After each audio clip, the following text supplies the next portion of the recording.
there's a great freedom that lets go of other people, that lets go of the world. And one way it says, you know what, world, I don't need you to love me. I don't need to try and get your love, which means I don't have to try and be what I think you want me to be. I can just be myself. And is that not a great act of self-love, to allow yourself to be you, where you don't have to pretend to be something that you're not because you're afraid of not getting love from someone else? How exhausting is a life lived trying to be what the world wants you to be?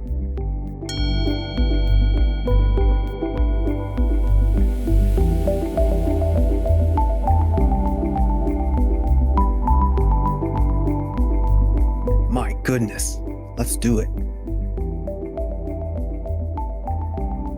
Welcome. This is holding space so love can be seen. Naturally, what we will do here is hang out for about an hour and hold some space so that love can be seen. I'm going to start with a little bit of silence, check in with the moment, with presence. And from that space, I'm going to share some insight and wisdom about something that's on my heart to explore. And then we can engage some Q&A if you have some questions. And to wrap it up, we'll do a quick, approximately 5-minute guided meditation. And then in the spirit of love and play, you can continue on in your day. Does that sound awesome? So much so. Thank you for joining me live.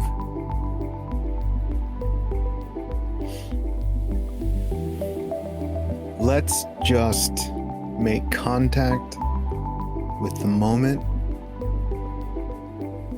Allow ourselves to settle into some silence. And then I will start sharing halfway spontaneously, because I feel a little bit like I know what I'd like to explore. Not sure how that's going to go, but I got a topic in mind.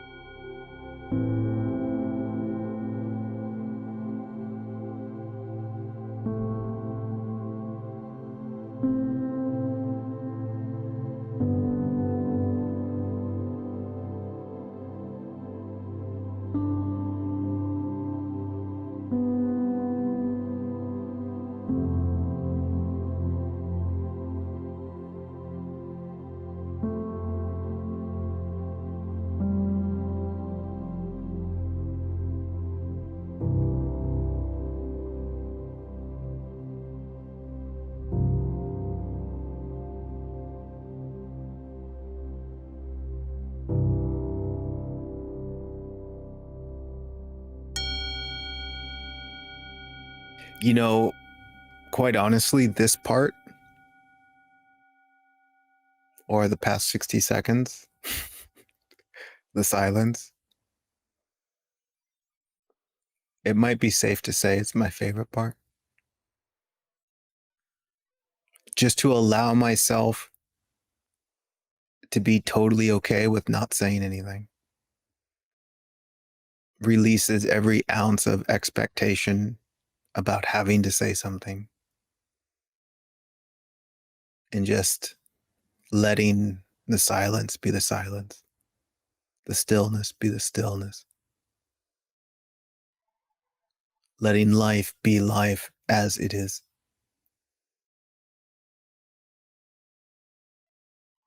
No determination to get somewhere.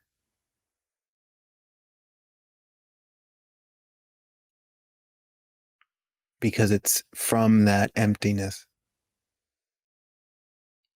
that I hear what wants to be said.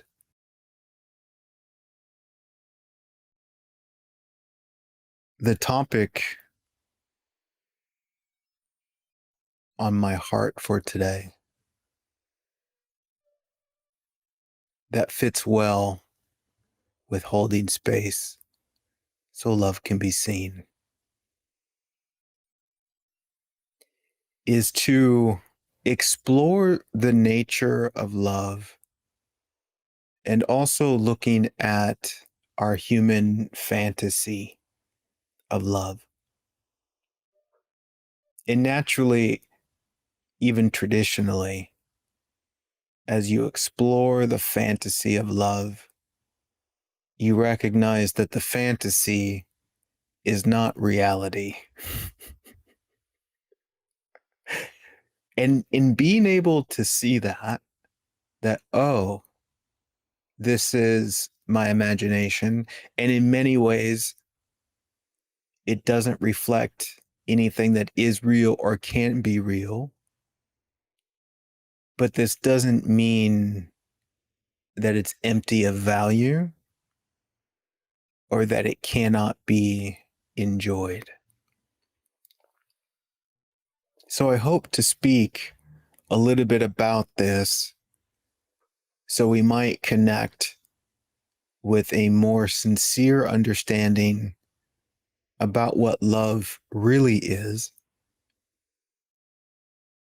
and discern the difference between the reality and then our conditioning about love and the fantasies we create, which one, when clung to, creates all manner of suffering and disappointment.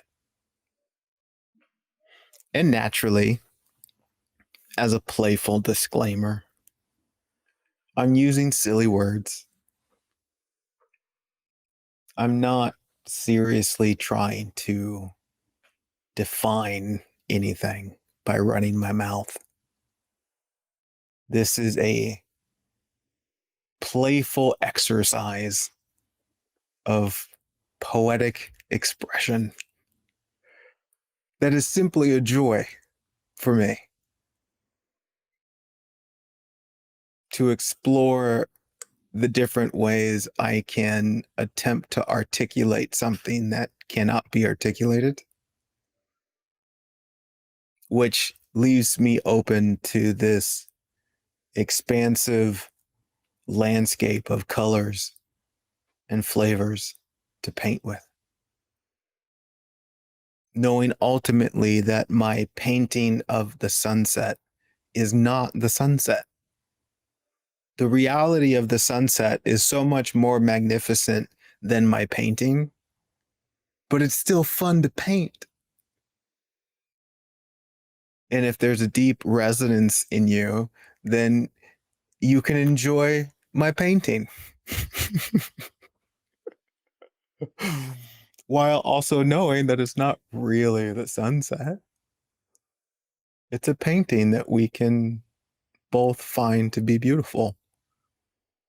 And as we appreciate that beauty, we invite beauty into our world. That sounds awesome. Love. Oh my goodness, oh my goodness, oh my goodness. From a traditional standpoint, maybe without any experience in self inquiry or spiritual matters, when we first hear the word love, we have very specific images. And I think most immediately, those images go towards family that we love, and then also towards significant others, partners, romantically. But these are just a couple different flavors. Yes, and somebody said their dog. Completely understandable. But let's recognize that these ways in which we experience love, they are flavors of love's expression.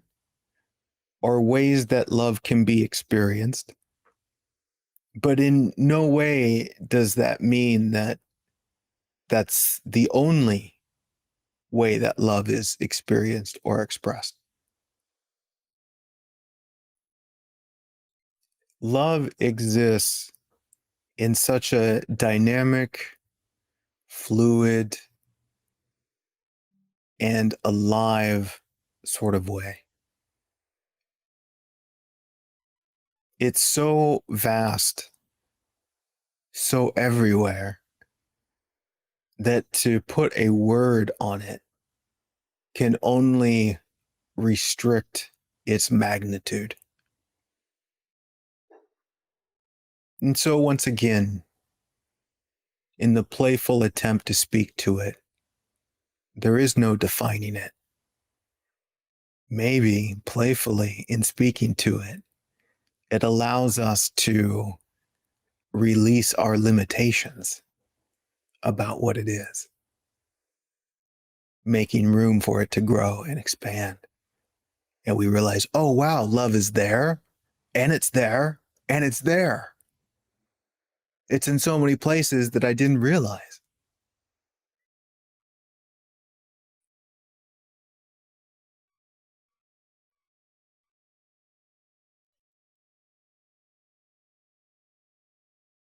What is love?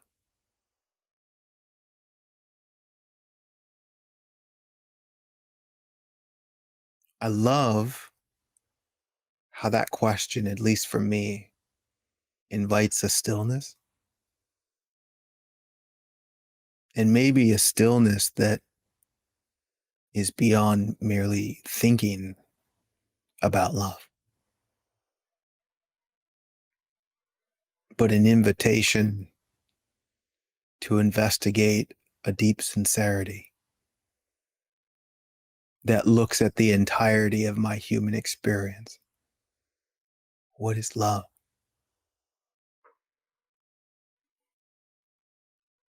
And something I've mentioned many times before, and I love looking in this direction.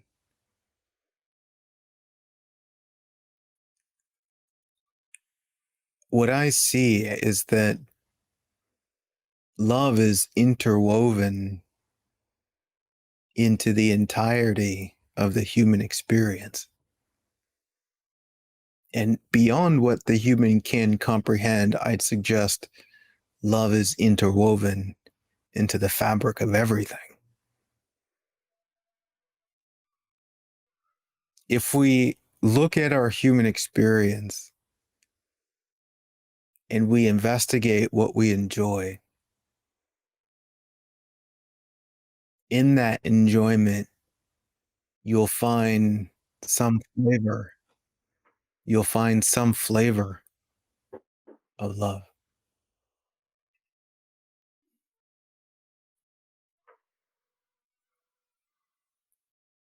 See if in the things we enjoy, there's a quality of presence where we are allowed to be as we are.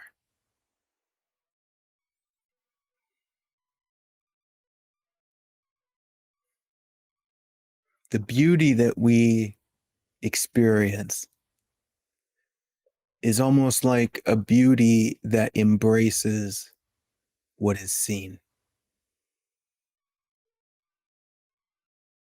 Even in looking throughout my human journey, the lessons that have proved to be the most profound and beneficial have ultimately been lessons in love, not just the couple different flavors, but lessons that opened me up to release my judgments, help me see beyond my fears.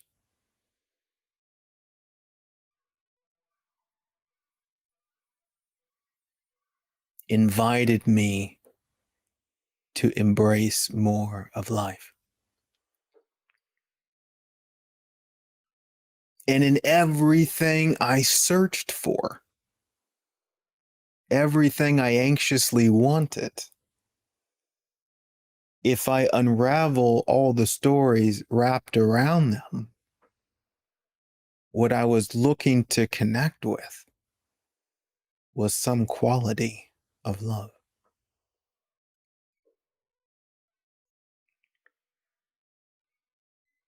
Whether that was seeking permission to just relax, whether that was seeking to be seen or validated,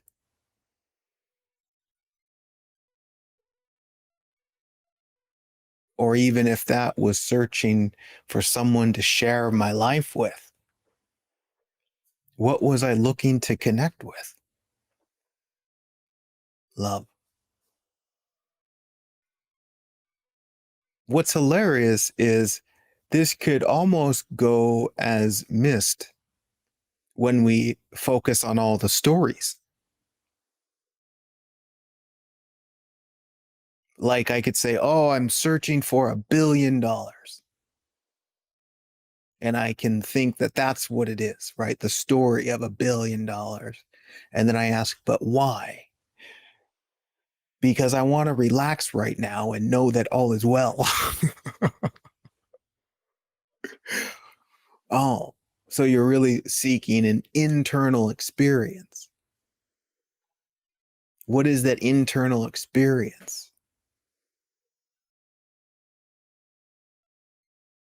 And after it's unraveled, the realization is so that I can just be here right now and know that I'm okay, which includes that I'm enough, that I'm worthy, that I'm held, embraced, loved. You see this, yeah? Love in some form or fashion is interwoven into everything that you crave.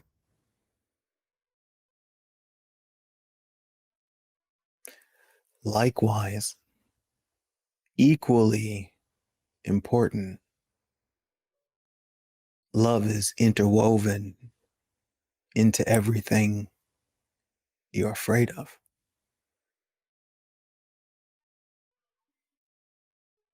The fear is a fear of love's loss.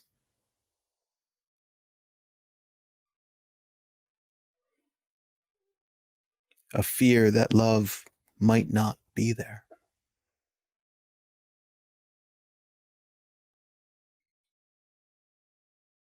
A fear that what you love doesn't love you back.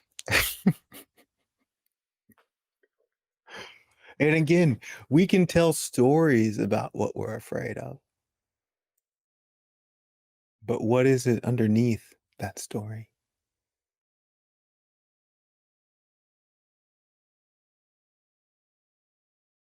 This is so incredibly beautiful. The things we enjoy as human beings, especially in our shared experience together,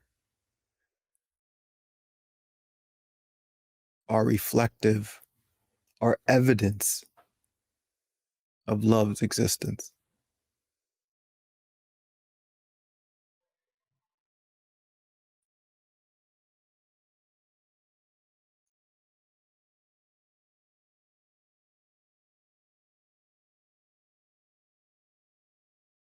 It's everywhere. And that which brings us pain, that which appears to break the heart, is what seems, and I say that intentionally, seems like love's loss. What I'd like to suggest, though,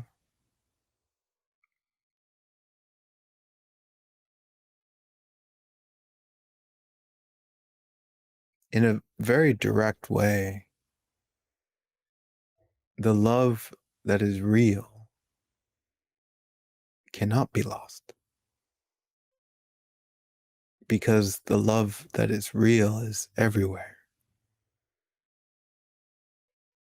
Naturally, when you think love comes in only one particular flavor, and that flavor changes, as all things do, it might appear like love is lost.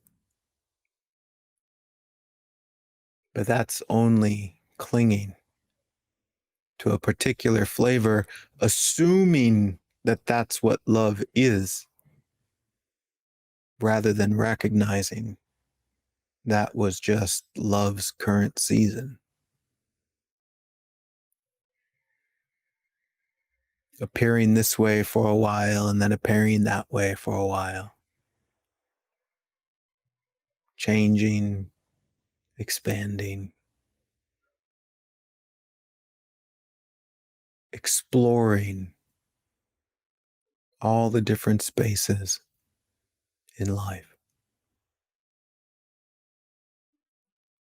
And I think in a playfully direct way, this speaks to the misunderstanding of love that gives rise to fantasies about love, that gives rise to our if only about love.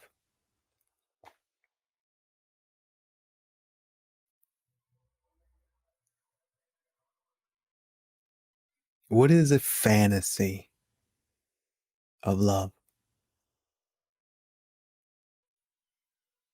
Is it something other than longing or wanting to capture a particular flavor of love?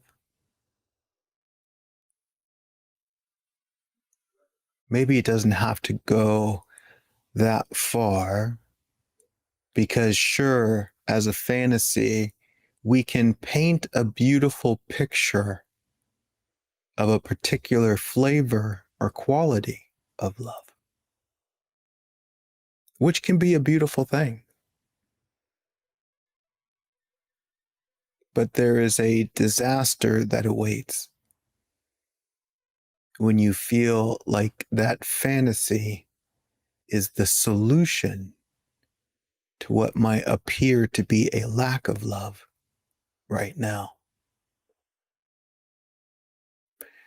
Naturally, and worth mentioning, the more you think the fantasy of love is the solution to a love not seen now, then the more there is a fear and pain about the inability to capture the fantasy. And naturally, as human beings, with love being intertwined, there is a very understandable draw to fantasize about love, because it's the fundamental craving in some form. That's what we're here looking for, is love. And naturally, if you don't see it here and now, you're going to look for it in the imagination.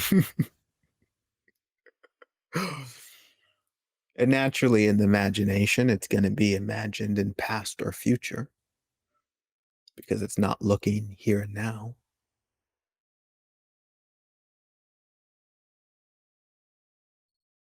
And we find evidence of this imagination in fantasy all throughout our culture and society.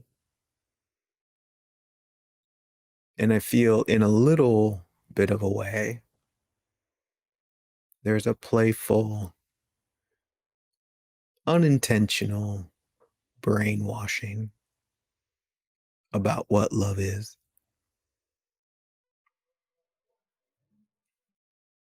It's kind of funny and I guess on topic, but a little detour.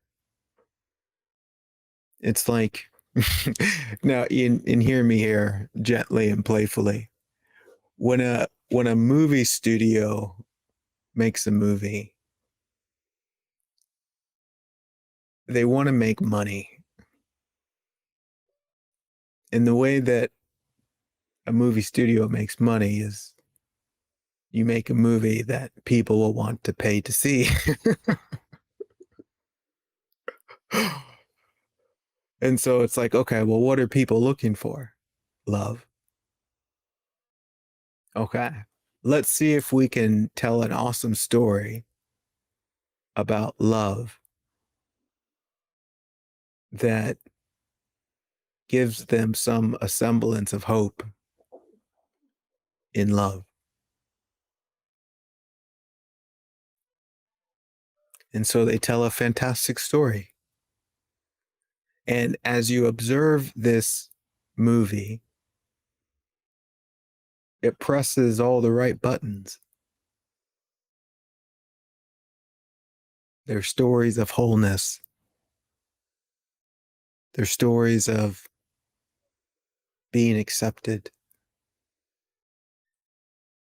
They're stories of happily ever after, which is just another way of saying all is well forever and ever. You see, it presses all the right buttons. That's beautiful.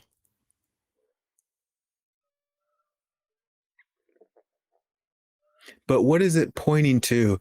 Is it pointing to that the truth of love is in this future image? Or is it pointing to love is real and it's what you crave? You see how you can confuse the two? You can recognize that, oh, yes, love. And then you think the love is in the image, in the story. So you say, oh, I got to get the story. If I have the story, then I'll have the love. If only this, if only that, then I could get the love. Well, let me ask you, how's that going?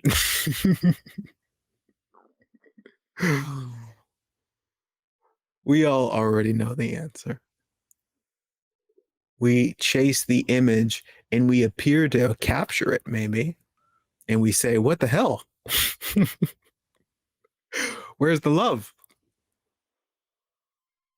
And again, this comes in all different forms. It can come in capturing a relationship, it can come in capturing a promotion, it can come in capturing a big house. And we can chase all these things, exhausting ourselves. And then we get them and we say, this isn't what I thought. This didn't give me what I thought it was going to give me. Well, because what you crave isn't in that something. That's not where it comes from. Where does it come from? This is the spiritual magic show about it all. It comes from you. If love is interwoven in everything, if it is the foundation, the fabric that holds it all together, that includes you.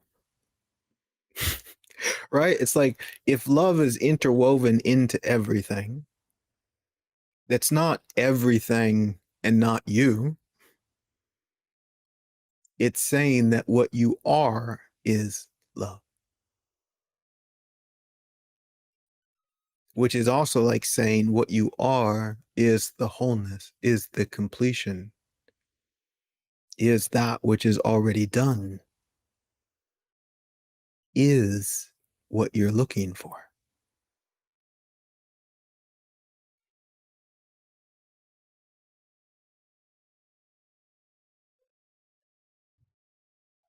So brilliant it is that we have the opportunity to run around this earth in human form and completely exhaust ourselves looking for love in all the wrong places.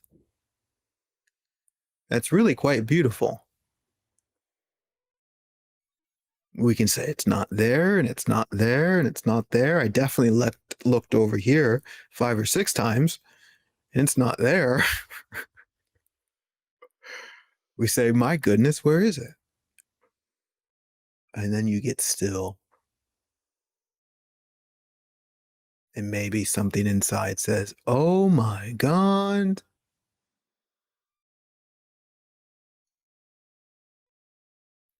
It's been here the whole time.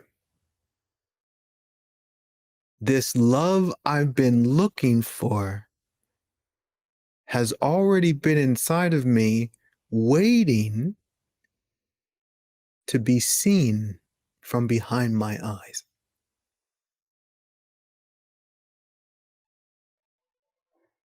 It's not a question of finding love as if it's missing. It's a question of seeing love, which implies it's already here. And that's the truth. You don't find love. That implies it's not here. It implies it's in the future. What is the future other than your fantasy of the future? What is the future other than your imagination? And if love is real, love is not contained in the unreal, which is your imagination. If love is real, then it's where life is real. And life is real right now. This is reality, here and now. Everything else beyond here and now is imagination.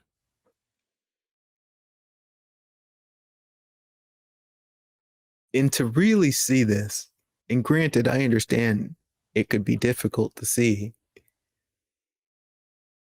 but to really see this invites an incredible stillness, a surrendering of the fantasy, inviting an openness to see it now, which also invites a letting go of what you think it is, a letting go of some sort of label or idea or construct that says it has to be this way or it has to be that way. Maybe it's just beyond all of those conditions.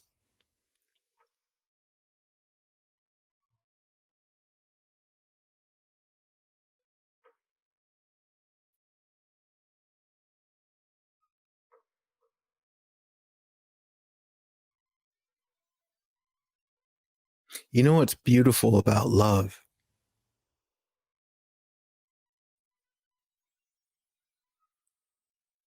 When you see love, you feel love. When you see beauty, you feel beauty.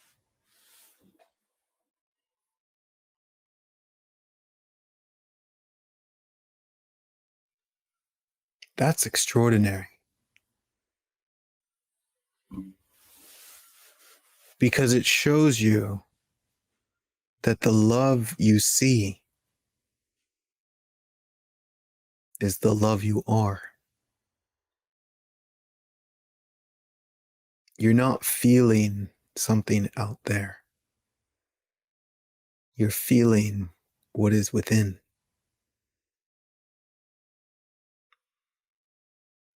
In the same way that if I get captured by a sunset and I say, my God, you're beautiful, I'm feeling that beauty. Am I feeling a beauty out there? Or am I feeling a beauty within what I am? Maybe it's more accurate to say to the sunset, my God, we are beautiful. I like that.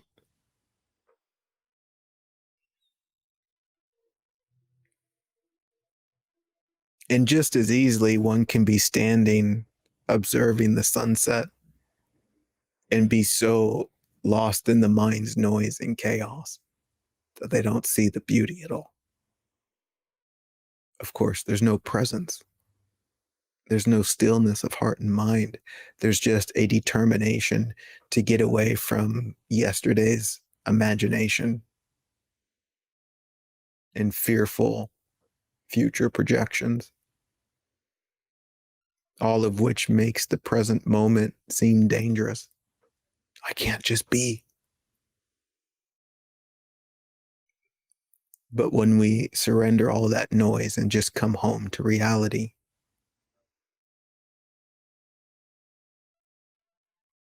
we start to recognize a magic that's already here, a miracle already happening, a gift already given. And we realize once again to be alive is enough.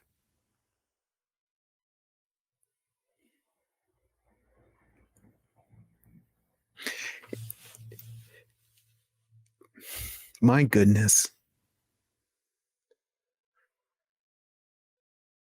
there's so many playful disasters,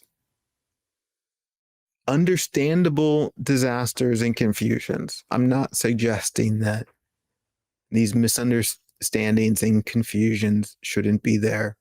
But what I am suggesting is that there is an opportunity to see beyond them, because these assumptions that the love you crave is somewhere out there sets us up for a dramatic disappointment. One of these disappointments is seeing how you've exhausted yourself chasing nothing, only to realize it was never over there. And we ask, what have I been doing? And as much as this is a disappointment, it's also a profound opportunity to finally start living.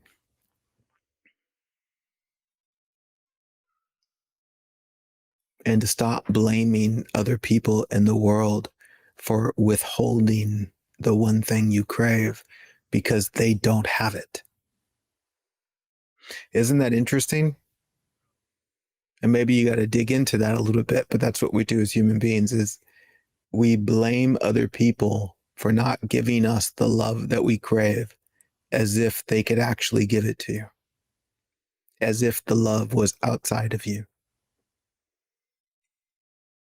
Because we don't see the love that we are, we ask the world to give it to you. How's that going? And when you realize that the world doesn't have it and what you are is an infinite supply of love, it's a completely different dynamic of operating in the world where you can just let people be people and not need them to give you love because you see that it's impossible. Granted, yes, from a human standpoint, it can be helpful to experience what appears to be other people's love.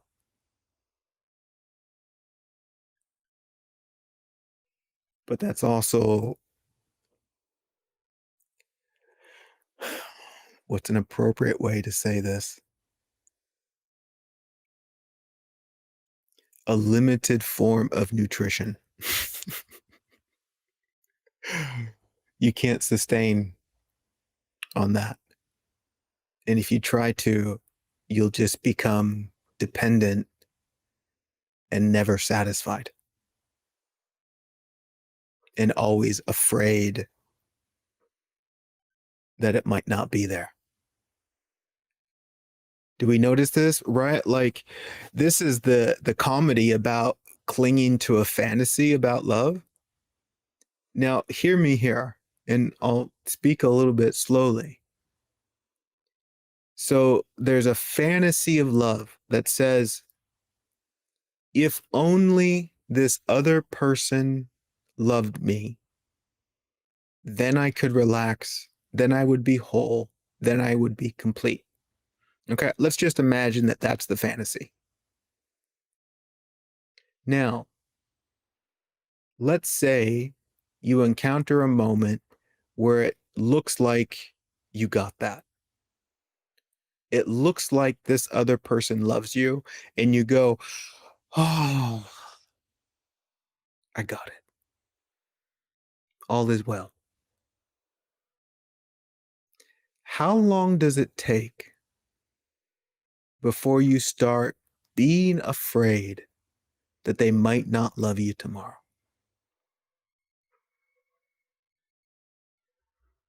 Or how long does it take before you start being afraid that they might leave you?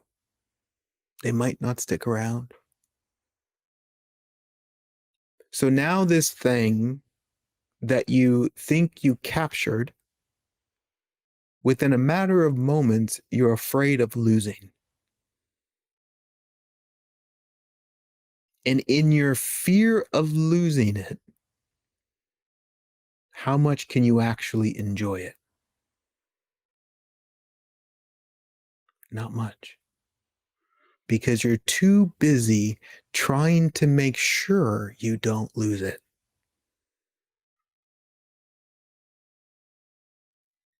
This is a massive misunderstanding about love and being human, where we think love is an object that you acquire.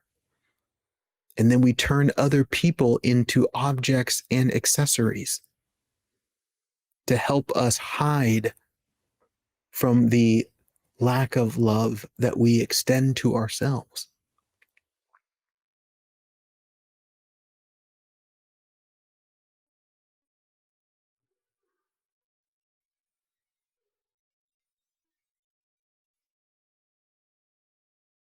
And then when one recognizes the profound depth of love that is within what they are, you see that it cannot be taken. It cannot leave. At best, you can simply forget, but that's okay too, because it's still there, even if you forget. It's not that big of a deal.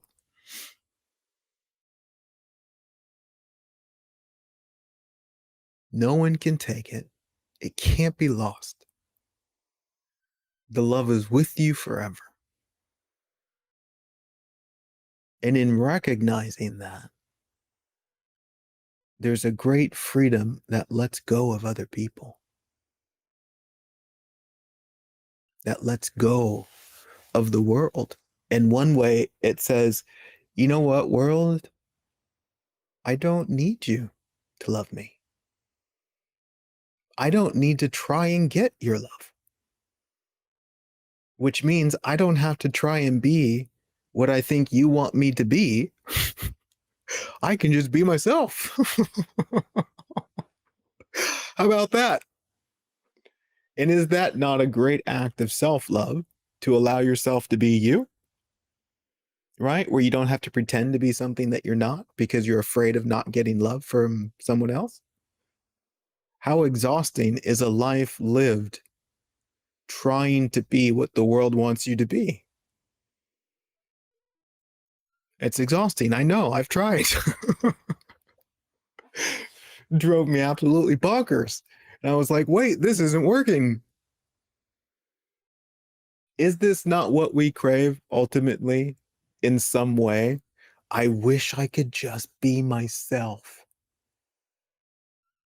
It's very difficult to be yourself when you're afraid of losing love. Because in the fear, you say you can't be you, you have to be this or that, so that you keep matching the idea or the condition that is worthy of love behind that person's eyes. And it's conditional love, so it's not real love anyway. Oh my goodness, there's so much to explore. We could sit here for hours.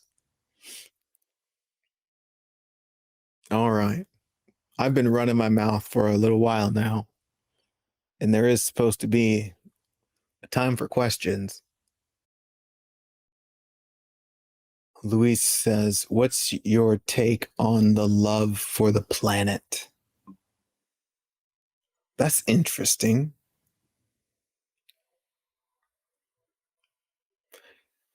What's my take on the love for the planet? I can't say that I totally understand what your question is. Maybe I can also ask, what's my take on love for others? What's my take on love for anything? You know what? Here's something that's interesting. When I express my love for another human being, like I have some friends that, oh my God, I love deeply. And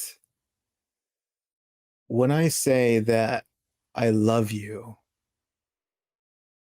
what I'm really saying is it's such an honor to share this love within what I am in your direction. I'm so grateful for what you are that allows me to experience this flavor and depth of love for what I am, and that I get to share it with you. What I'm not saying is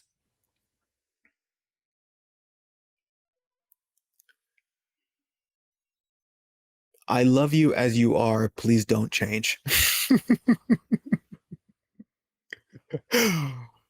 What I'm not saying is I love you, please love me.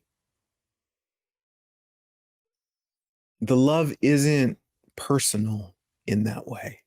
Likewise, when somebody tells me, hey, Tiger, I love you, I know it's not really about me. They're sharing the love that they see in their own experience.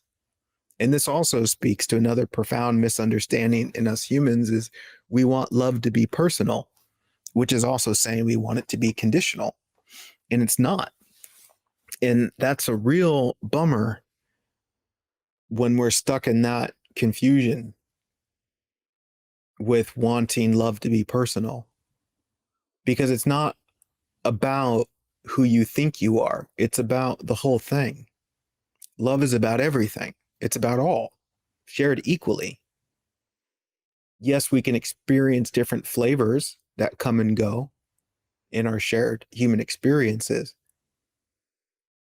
but the love is not personal in the same way that when somebody says to me, I like you, they're simply saying, I like how I see you, right? They're liking their own experience of their seeing. And likewise, if I do something that they don't like, they can say, I don't like you anymore, which is like saying, I don't like how I see you. You see, part of the profound nature of being a human being that is so missed in our traditional ways of interpreting is we assume that we are seeing something out there separate from what we are, right? We're seeing separation. We say, there's me, and then there's that out there, and I'm seeing that thing out there.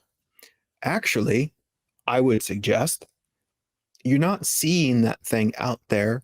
You're seeing how you see that thing out there. Right? For example, the weather. If it's raining outside and I'm irritated, I can say, I'm irritated because of the weather. No, you're irritated because of how you see the weather.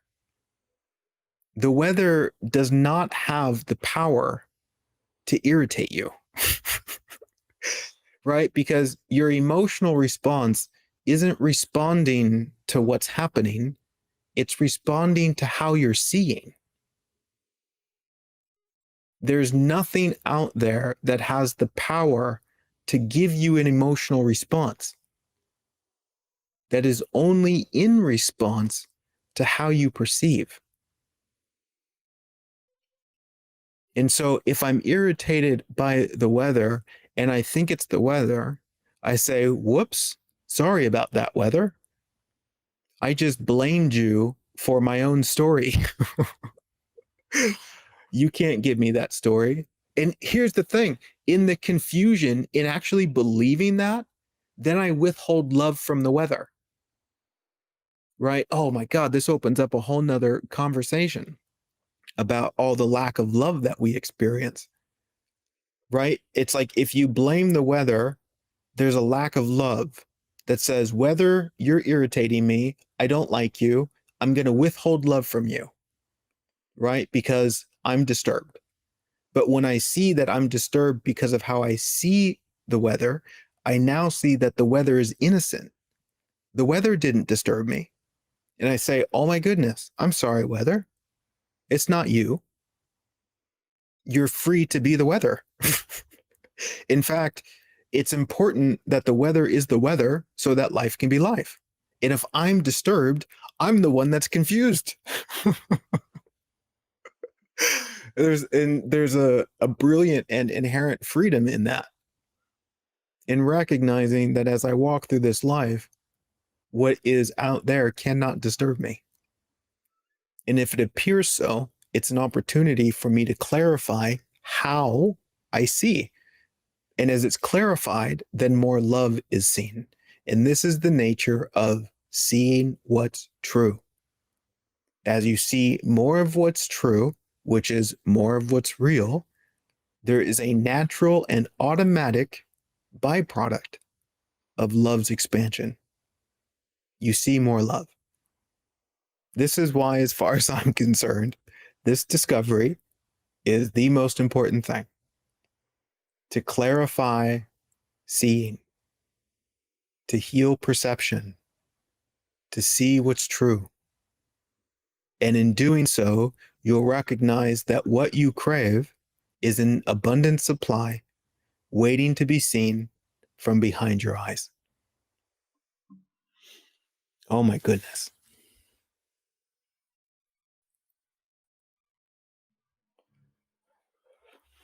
Jane says, I can see I have been grieving for a life I feel I should have. Welcome to being human. For the lost love of this expected life. Not a question just saying, you've made me see this. Yeah. And notice in that perception, you compare yourself with a photoshopped image. You compare yourself with something that's not real. You compare the reality with fantasy. And in that, you don't even see clearly the reality. And to see the reality, you will see you are where you are, and that's the only place you can be. You are where you are, and where you are is the perfect opportunity for love to expand. If you reject where you are, then you're not open to see the opportunity. Rejecting where you are is like saying there's no opportunity here. And if you say there's no opportunity here, guess what? You won't see an opportunity here. You won't even look. My goodness, it's amazing. Leah says, I'm in love with a man that lives overseas. We have loved each other for 30 years and have finally figured out that we are soulmates.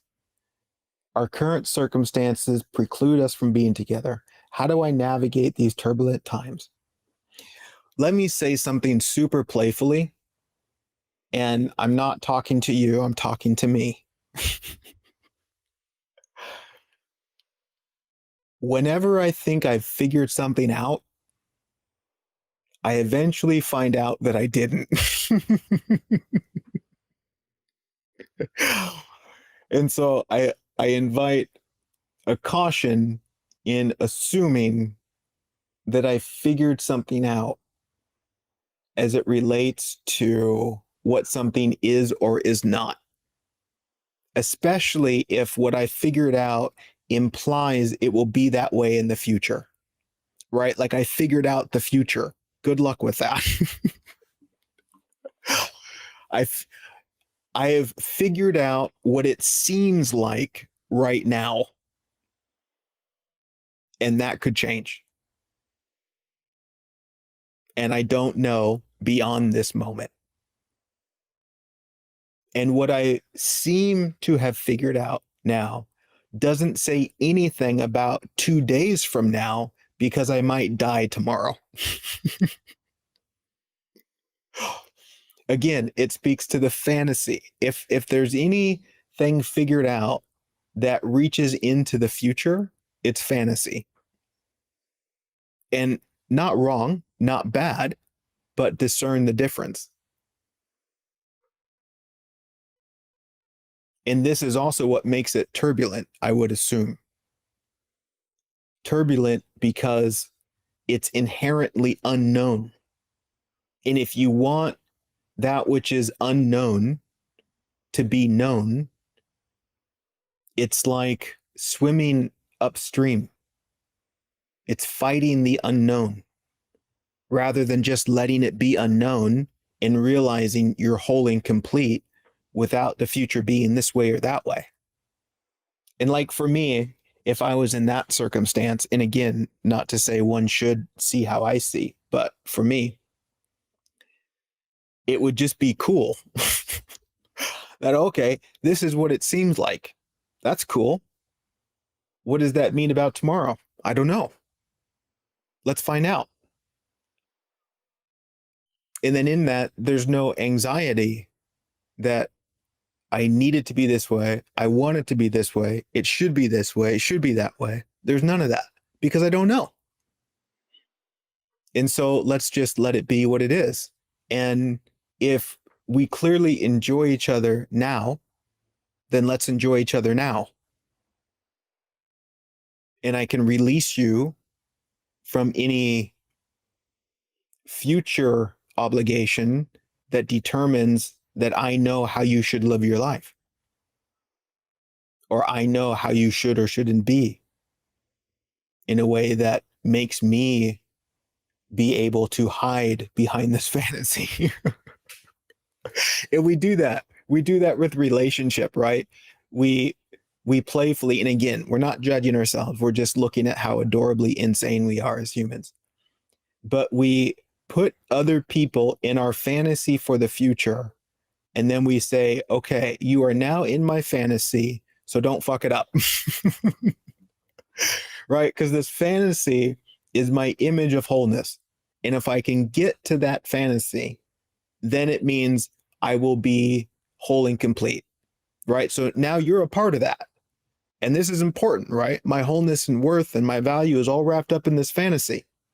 So be how I want you to be so I get what I want.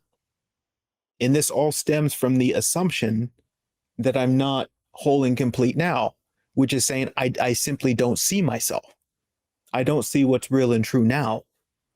I'm looking for it in the future because I've been conditioned to believe that the prize in life is in the future, that the prize in life is somehow getting control over life and making it look how I want it to look. That is not a prize. That's being a tyrant. That is, and hear me gently because I'm just using words, that is trying to be God rather than letting God be God. And this is what we do as human beings.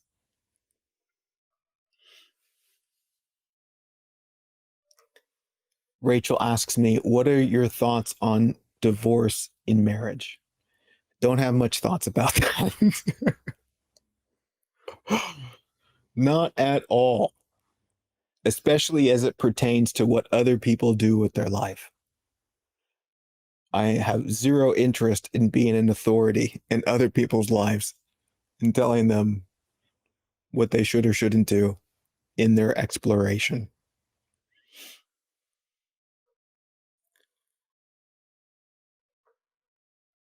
I mean, to share some thoughts, people get married for beautiful reasons and crazy reasons, right? And so if you get married for crazy reasons and it doesn't work out, no, that's understandable. If you get married for beautiful reasons and things change, which they do, that's understandable. If you stay together, great. If you don't, great. There's love to be seen all around, right? You can get divorced in love and in fear, in beauty and in violence. It's like it's not about what you do or what you don't do. It's about what you bring to the table. What energy are you bringing into what you do? Are you bringing love, truth, and beauty? Or are you bringing fear, anxiety, hatred, and violence? What are you bringing? Jamie asked, how do you heal the perception of love? That's what we're doing right now. You show up. It's a good way to start. Is a willingness to see your own confusion. And most people, they're not willing. They're too scared to have these walls collapse. We build up these preconceived notions and ideas that we hide behind, that we build our identity on, and we are afraid that they would collapse. It's a willingness, and even inviting yourself to get still and asking, you know what? Like as it relates to prayer, let's look at this for a second. And again, I'm sharing what I see. You're free to see what you see. I have one prayer. It's, dear God, help me see what's true. You know what my prayer is not? Dear God, help me get what I want. There is a profound difference. The conditioning in being human is the idea that getting what you want will somehow make you whole and complete, which implies that you're not whole and complete now in reality, which makes obvious you don't see the truth of what you are. In seeing the truth of what you are, that you're whole and complete now, there's not much to want as it relates to any anxiety that's looking for wholeness. Wants simply turn into things that I would enjoy, but I don't need them. A question comes in, what about feeling responsibility for my kids? That leaves a pain of not being able to be God. Yeah. What about what about feeling responsibility for my kids?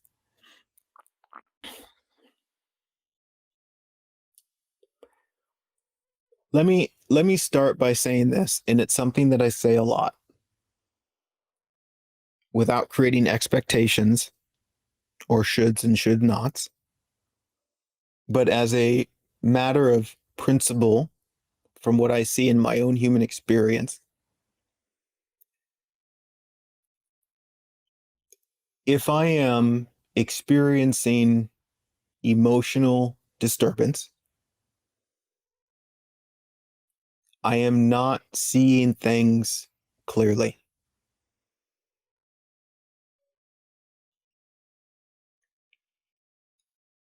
And part of not seeing things clearly is a lot of preconceived notions about life and how to live, and about things that we call responsibility, which often is just a subtle form of creative ways to blame yourself.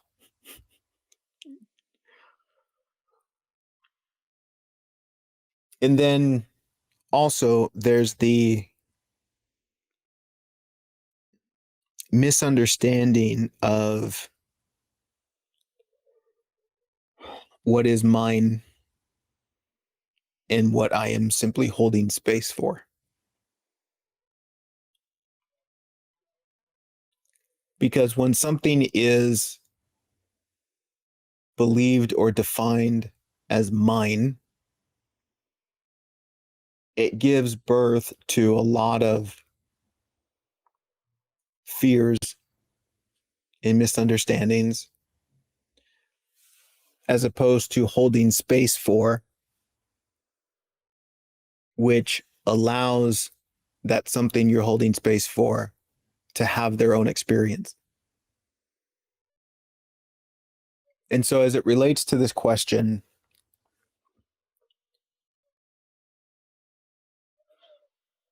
I would invite a investigation into the difference between what I actually know and what I think I know. Right. And we can look at this as it relates to, what do I think I know is best for my kids? What do I actually know?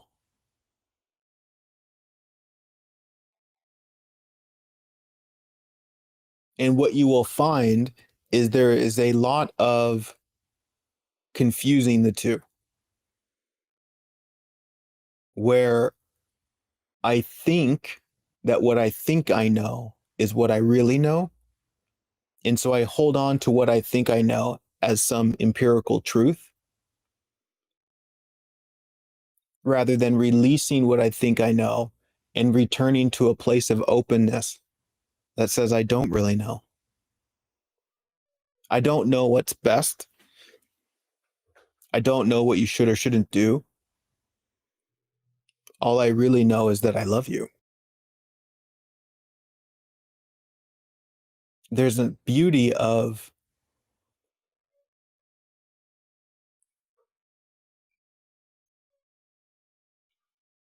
in this context, giving your child back to life.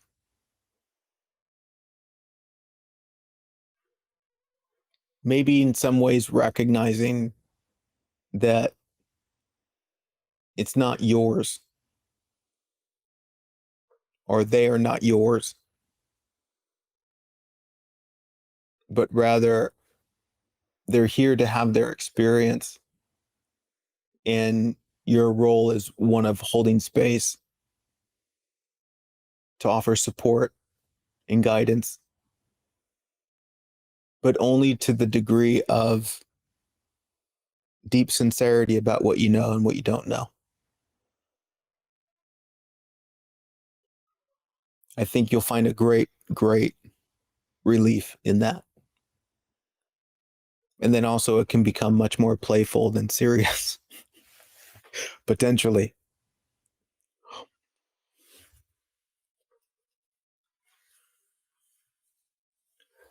Louis follows up, says, thank you. I can apply what you've said to climate.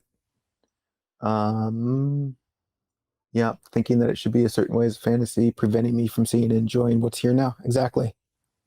Is activism trying to be God, do you think? There's certainly a lot of that going on. But again, activism can come from a place of love, or it can come from a place of fear. And wherever it comes from is what you're putting into the world. And so we need to do a very quick meditation and end this thing because I have a meeting I have to do. But other than that, before we start this, thank you so much for your donations and support. Other ways to support this sharing is to tell your friends. Let's do that, right? Let's keep doing these. I have a bunch scheduled for this week. And then, yeah, I think after the holidays, we'll just keep going. We'll see. Thank you for your donations. If you're donating, send me a DM. Maybe got a special little gift for you. Let's do a meditation.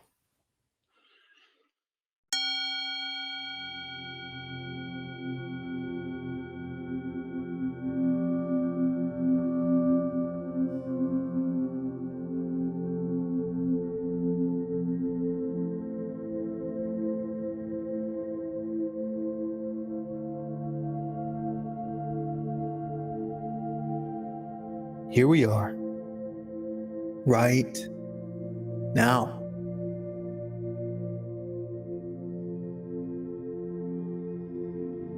Look at this.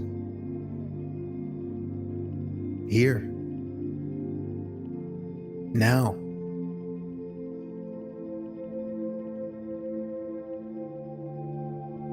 Regardless of the noise going on around you.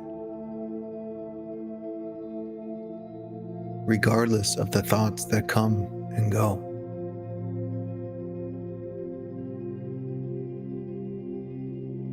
Here. Right now. There's a stillness.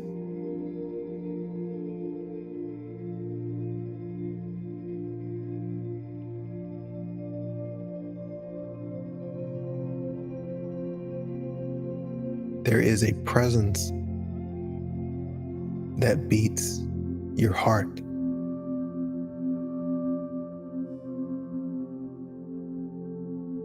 There is a presence breathing you.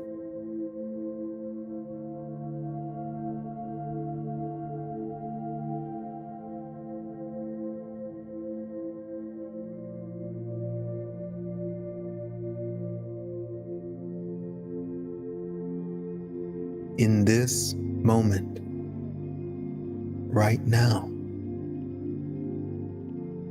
all is well.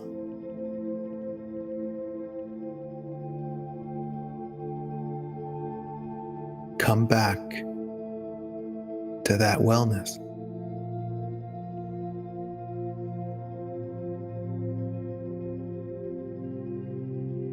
See that this wellness is what's true.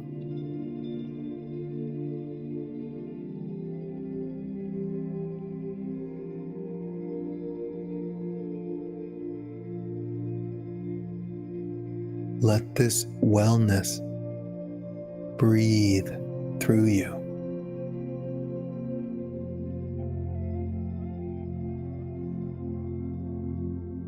Deep breaths.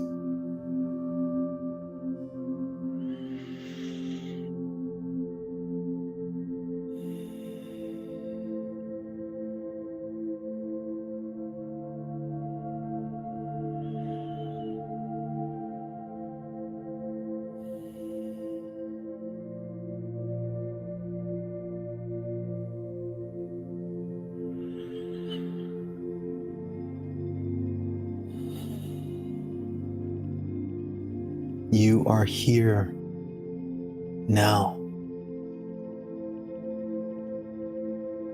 You're not in last week. You're not in 5 years from now.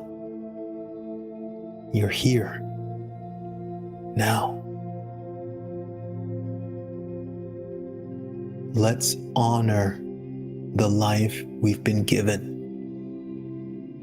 the life that's happening now.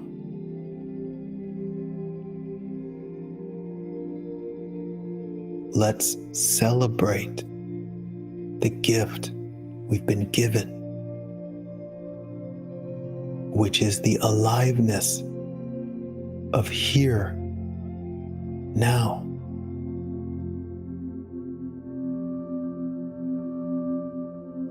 Let our hearts rejoice for being alive now.